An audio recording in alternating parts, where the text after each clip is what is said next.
चलिए शुरू। पश्चिम विधानसभा में 13 नवंबर को चुनाव होने वाला है। इसको लेकर आज प्रचार का आखिरी दिन है। 5 बजे के बाद प्रचार थम जाएगा। एक बड़ी घोषणा कल ऑल इंडिया मजलिस इत्तेहादुल मुस्लिमीन के द्वारा की गई थी। उनके जो प्रत्याशी है बाबर खान ने लाइव जुड़कर हमसे यह बताया था कि उनके जो राष्ट्रीय अध्यक्ष है असदुद्दीन ओवैसी साहब वो जमशेदपुर आने वाले हैं सुबह 11 बजे सोनारी एयरपोर्ट से। उसके बाद उनका रोड शो होगा शास्त्री नगर, बिष्टुपुर, रामदास भट्टा होते हुए ओल्ड पुरुलिया रोड होते हुए लास्ट में वो ईदगाह मैदान आएंगे और यहाँ पे उनके प्रोग्राम का समापन होगा। अब ओवैसी साहब जमशेदपुर आएंगे कि नहीं आएंगे इसको लेकर अब तक का सस्पेंस बना हुआ है, क्योंकि हमें वक्त दिया गया था 11 बजे दोपहर का। अब तक इसकी कोई खबर नहीं है कि ओवैसी साहब जमशेदपुर आगमन करेंगे भी या नहीं। इसी को लेकर हम पहुंच चुके हैं जमशेदपुर का मानगो का ईदगाह मैदान। अगर आप इस ओर देखेंगे तो देखिए स्टेज की तैयारी की जा रही है, क्योंकि इसी मैदान में असदुद्दीन ओवैसी साहब का प्रोग्राम का आयोजन किया जाने वाला है। और पीछे देखिएगा ऑल इंडिया मजलिस इत्तेहादुल मुस्लिमीन के समर्थक एक बड़े तादाद में पहुंच चुके हैं। वक्त 1 बजने वाला है और जो समय दिया गया था कि 11 बजे असदुद्दीन ओवैसी शहर आएंगे, रोड शो होगा, यहाँ पहुँचेंगे। उसके बाद रामदास भट्टा शास्त्री नगर होते हुए लोगों से मिलते हुए रोड शो करते हुए ईदगाह मैदान पहुँचेंगे और अपने प्रोग्राम का समापन करेंगे। पीछे देखते होंगे अगर आप तो प्रत्याशी बाबर खान भी बैठे हुए, उनसे भी हम जुड़ेंगे और जानेंगे क्या असदुद्दीन ओवैसी शहर आएंगे या फिर ये बात सिर्फ एक हवाई है। क्योंकि सुबह से एक कॉल आज़ाद रिपोर्टर के पास आ रही है कि इस बात की क्या सच्चाई है, क्या असदुद्दीन ओवैसी सही में जमशेदपुर प्रचार करने आएंगे भी या नहीं। आइए बात करने की कोशिश करेंगे ऑल इंडिया मजलिस इत्तेहादुल मुस्लिमीन के जो प्रत्याशी हैं बाबर खान हमारे बीच मौजूद है। बाबर जी, आपने कहा था कि 11 बजे असदुद्दीन ओवैसी साहब का रोड शो होगा, एयरपोर्ट आएंगे, उसके बाद वो रोड शो करते हुए ईदगाह मैदान पहुँचेंगे। 1 बज गया है, लोग जुड़ने लगे हैं, क्या असदुद्दीन ओवैसी शहर आ चुके हैं? शहर आए नहीं है, पहुँचेंगे वो इंशाल्लाह। 1:35 में एक फ़्लाइट है, 1:35 में एक फ़्लाइट है उनका, इंशाल्लाह उस फ्लाइट से आएंगे।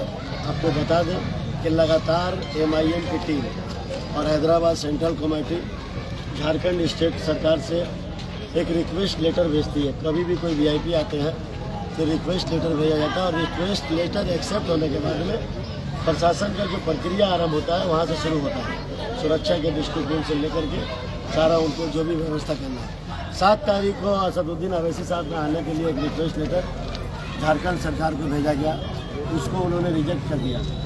9 तारीख को भेजा गया, उसको उन्होंने रिजेक्ट कर दिया। 11 तारीख को 9:30 बजे उनका फ्लाइट था, वो फ्लाइट को भी वो लोग रिजेक्ट किए। उसके बाद में 11:15 में एक था, अभी लास्ट उनका 1:15 में है। इंशाअल्लाह वो आएंगे, क्योंकि एक साजिश चली जा रही है अंसार में, एक साजिश चली जा रही है कि ओवैसी साहब को इस सरजमीन पर नहीं उतारने कर रहा है। ये सत्ता दल के लोग हैं, सत्ता दल के लोग हैं। अब आप बोलिए, एक छोटा सा आपको बता रहे हैं कि ये गांधी मैदान को 3 दिन के लिए लगातार बुक कर दिया गया। कौन दल के लोग बुक किए? दल का भी बुक था, वहाँ एक भी कार्यक्रम नहीं हुआ।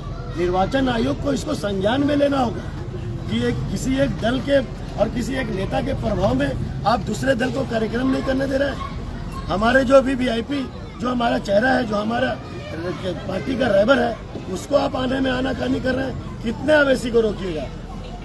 आपको जितना ताकत लगाना है लगा लीजिए।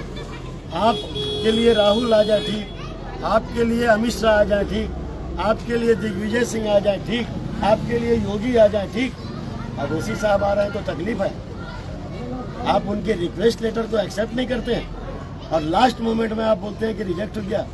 ये नहीं चलने वाला है और इंशाअल्लाह ये परंपरा समाप्त होगी 23 के बाद। आपकी टीम की तरफ से ये सूचना आई थी कि 9 तारीख को ओवैसी साहब आएंगे, लेकिन उस दिन क्या हुआ? फिर 11 तारीख की खबर आई। 7 तारीख को उनको आने का था।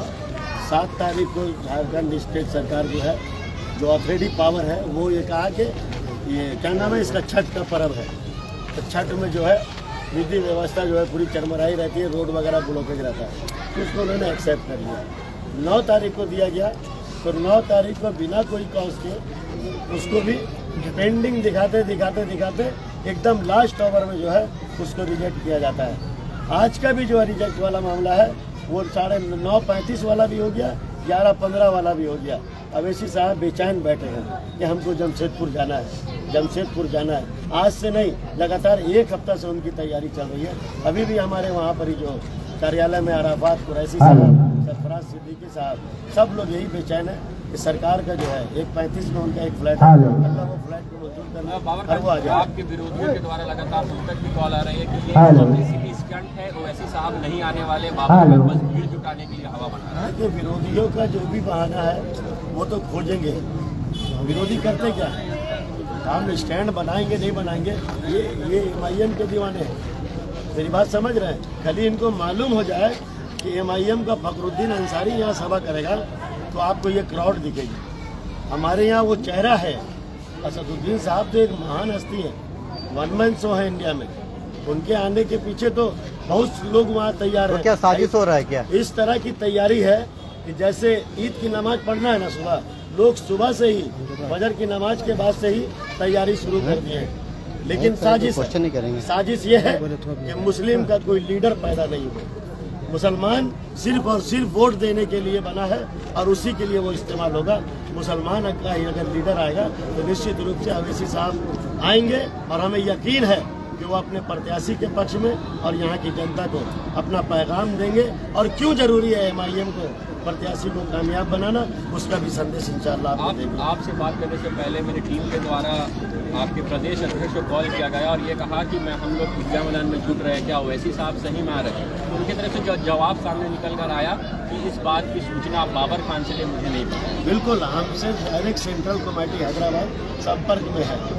आप संपर्क के बारे में अब हम देख लीजिएगा कि क्या बोलते हैं मैसेज जो हो रहा है, और हमें यकीन है कि हमारे अवैसी साहब आएंगे।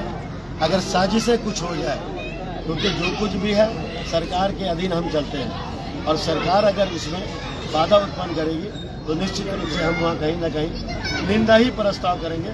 लेकिन हमारा जो भी कार्यक्रम है इंशाअल्लाह हम तो यही चाहेंगे कि हर आदमी अपने आप को आज अवैसी समझेगा, हर एक व्यक्ति अपने आप को बाबर खान समझेगा और MIM का एक कैडर समझेगा और इस टीम को मजबूत करने के लिए और अवैसी साहब को रोकने वाली ताकतों के खिलाफ आवाज़ बुलंद करेगा और अपने प्रत्याशी को जिताने के लिए हर संभव प्रयास करेगा। कितने बजे तक अनुमान है कि प्रोग्राम होगा? इंशाअल्लाह 1:35 तक उनकी फ्लाइट अगर आती है तो वहाँ से 20 मिनट लगेगा रांची सुनारी एयरपोर्ट में। हेलीकॉप्टर से उनको आना है, वहाँ से वो फ्लाइट से आएंगे रांची से हेलीकॉप्टर से उनको सुनारी उतरना है और सुनारी से फिर वो रांची जाएंगे और फिर रांची से वो महाराष्ट्र चले जाएंगे। ये उनका आज का शेड्यूल है, क्योंकि 5:30-6 बजे महाराष्ट्र में भी एक जनसभा को संबोधित करेंगे। चलिए, बहुत शुक्रिया।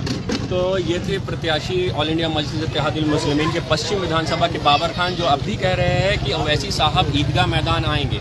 1:35 का वक्त बताया उन्होंने कि रांची में उनका फ्लाइट लैंड होगा, उसके बाद बाई हेलीकॉप्टर वो सुनारी एयरपोर्ट पहुंचेंगे और उसके बाद यहाँ पे जनसभा को संबोधित करेंगे। अब ओवैसी साहब ईदगाह मैदान आएंगे भी कि नहीं, ये आने वाला वक्त बताएगा।